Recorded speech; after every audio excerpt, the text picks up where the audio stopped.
You can dream, dream, dream all day.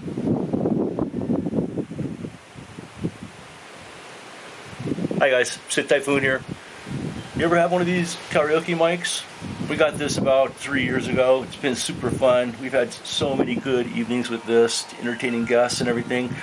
It's been a great mic, but the battery kind of stopped charging so much. And instead of just throwing it away and wasting stuff and buying a new one, I think it was like 30 bucks. It's not expensive, but it works really good still, except the battery doesn't charge. So I got in there and figured out how we can change the battery on this. Let me show you. Be right back. Okay, so here we are at the work table. Here's the mic. So I went online, did some research on YouTube, and I found these are typically just a battery in the handle here. So I at first tried a knife and started hacking at this with an old kitchen knife, and it was working. I didn't feel like going out to the garage and getting the right tools, and it worked for a while, but after a while I realized this is zinc and not plastic. And so it's pretty tough metal, and it's actually pretty thick too, as you can see here. So if you get a hacksaw, go in there as high as you can pretty much, and then don't go too deep, because just inside there is a plastic boss that this fits onto. And then inside here you'll find a NiCad or lithium-ion battery. I'm not sure which one this one is, but it says right here on here 3.7 volts. This is a battery type here, 18650. And that refers to the diameter 18 millimeters and 65 millimeters long. 3.7 volts, 1200 milliamp hours. So I was able to find one of these online. I'm not sure if it was eBay or Amazon. I use them both all the time, so I'll give you a link to this. I believe it was eBay. It came from Dalvani Corporation. Came with one that looks a bit generic, but the same, no print at all. The only thing to keep in mind, of course, is the notched end is the positive end. And of course, it's going to get the red wire, which is typically positive in most applications. And we'll put the negative side on the black on the negative. So I've got a soldering iron warmed up here. And just take that over here. Hold on, I'm going to get some paper underneath this so I don't splatter solder everywhere.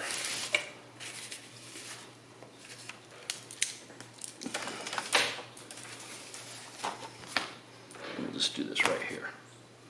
Oh, the red wire's broken off already. Save us the trouble. There we go.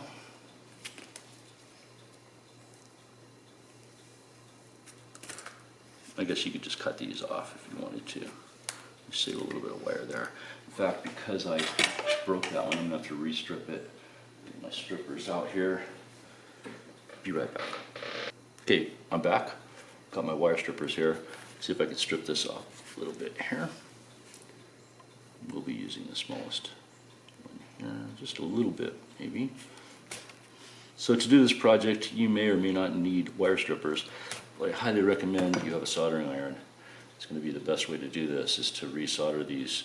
I would not recommend trying to just tape those on or something. It's not going to work. So the first thing I'm going to do here is just tin that red wire.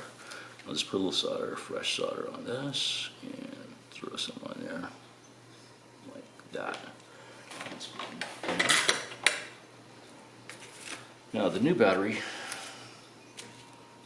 here, I'm going to get a good 10 on each end. So I'll get some fresh solder out.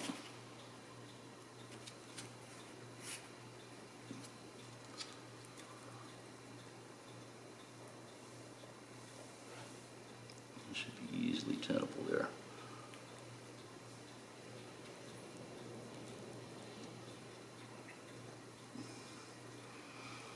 Not so easy.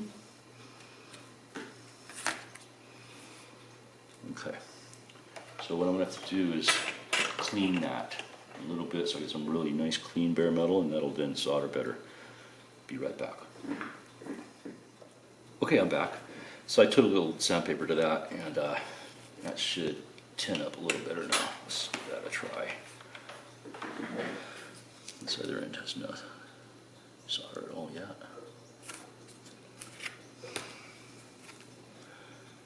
Always the hard part is the third end there. And sometimes, actually do go ahead and get a vise out.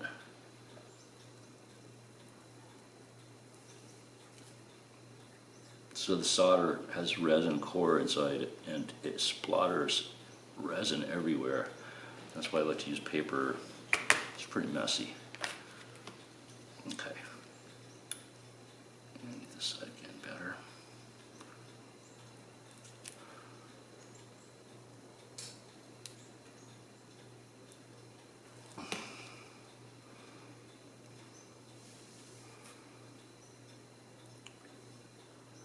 Soldering iron's not that great.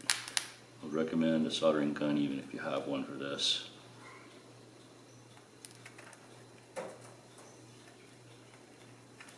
Okay, that'll work.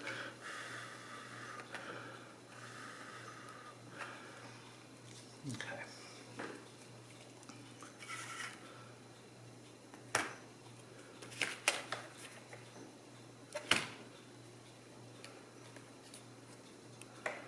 Let me just get a little fresh solder on here.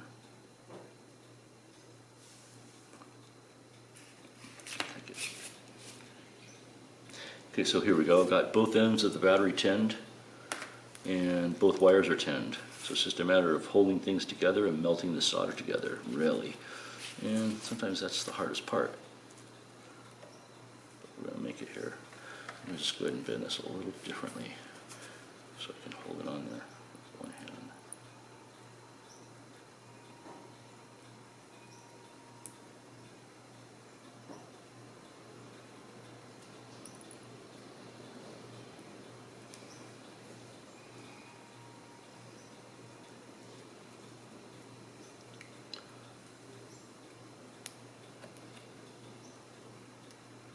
Really need a better, higher powered soldering iron for this.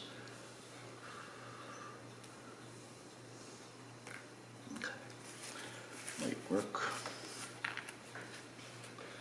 Splattered solder on that, comes right off.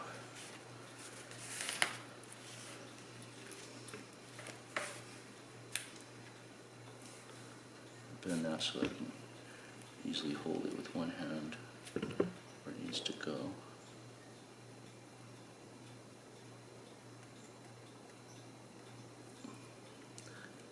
So easily. There we go.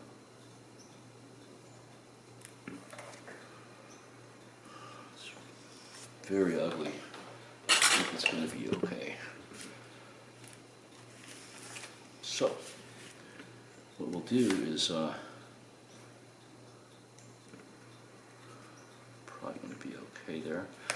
Let's have a quick look at what's going on here with the voltage on this battery. So I just got a cheapo voltmeter here set on DC volts, 20 volt scale. I'm just going to put the leads here and see what's happening without any charger on. So I'm getting 2.87 volts. So it's, pretty much discharged, but it's brand new. I expect that to be okay.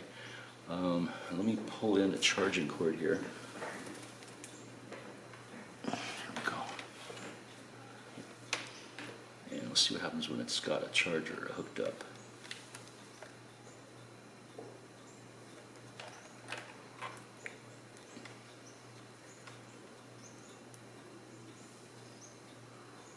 .25 volts. Going up, 6, 7, 3.28, 3.29.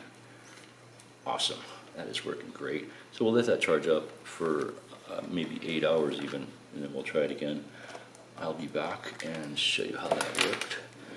Meanwhile, let's button this up a little better. What I thought I would do is just go ahead and use this bubble wrap. I'll just cut it off so that I can use this like a little package. Maybe that'll work.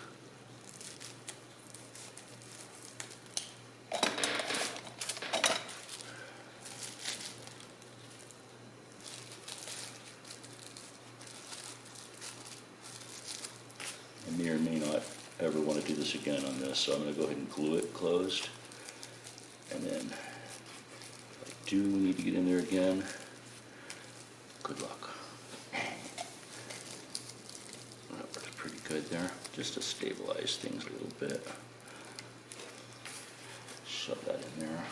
Okay, that's just going to disappear in there nicely. And then there's a little bit of keys in here. I'll put those 3 here and tuck the battery in, and and the wires in carefully there so that I can engage those 3 keys. See that? There we go. Okay, so it's a pretty ugly cut. So I'm going to go ahead and, what I thought I would do is use some regular modeling cement, glue the boss, and then I'll use some epoxy putty and put some epoxy putty around that, make that all pretty again. So let's see how that goes. I'm just going to disengage this enough to get some glue in there.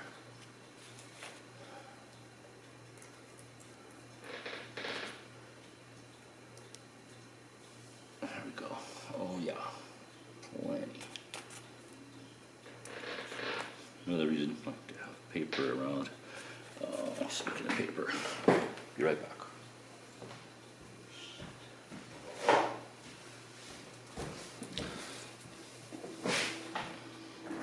Okay, I'm back with some paper.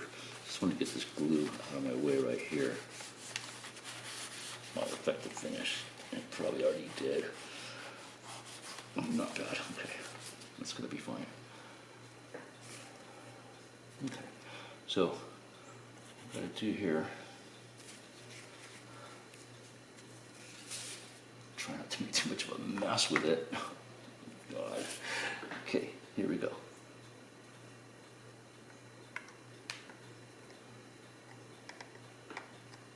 That's enough. Now again, re-engage those 3. Okay. I think that's going to be enough to pretty much hold it together once that dries.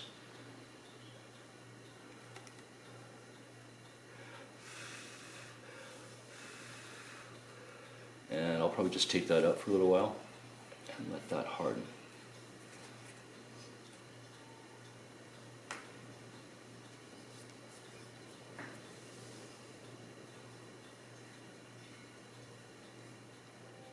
Be right back. Okay, I'm back. And this thing's had a few minutes to set up. Still pretty tender, but I'll go ahead and wrap it up with the epoxy, get a charger on it, and let it sit for a few hours.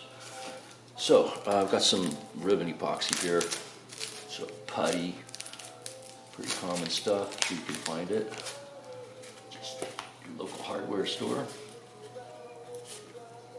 I'm just gonna cut off a little bit of that, maybe that much, with a razor blade. And then it's real stinky stuff and probably not too good for your hands, so I would recommend some rubber gloves. The idea is just mash it all together. Black and white will make gray. Folding it, and it smells real bad. It stinks. Only for a little while though. It's great stuff.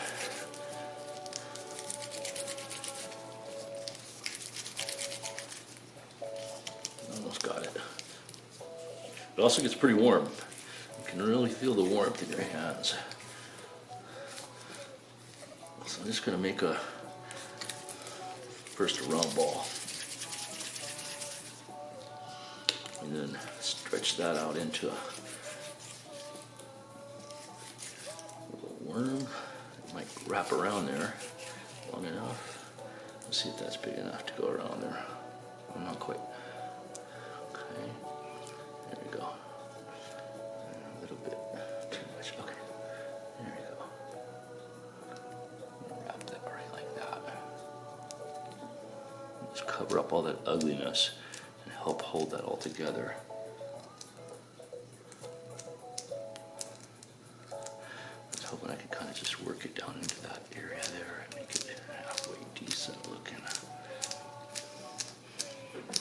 This wants to stick to my gloves. We're gonna be okay though.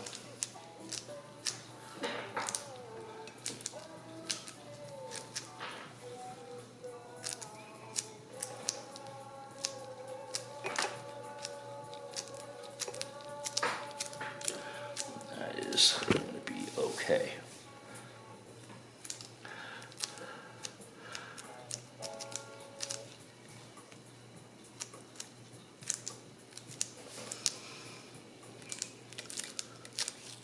There we go. Good enough. And we'll see how that works on the charger. I could smooth it out more if I had, just take a little, oh man, let's see. Maybe some moisture on my finger. I'm going to try that. Hold on. Be right back.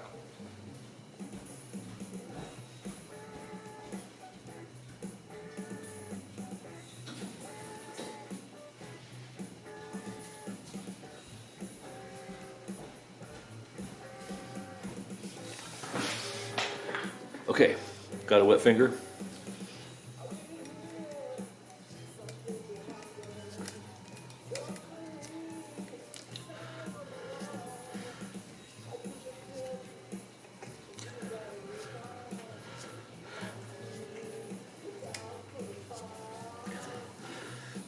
Better. That's probably good enough for this application here where it doesn't matter much. All right. Get this thing charged up before my wife catches me with her coffee cup. We'll be back in a little while. We'll test this out and I'll tell you where I got the battery from.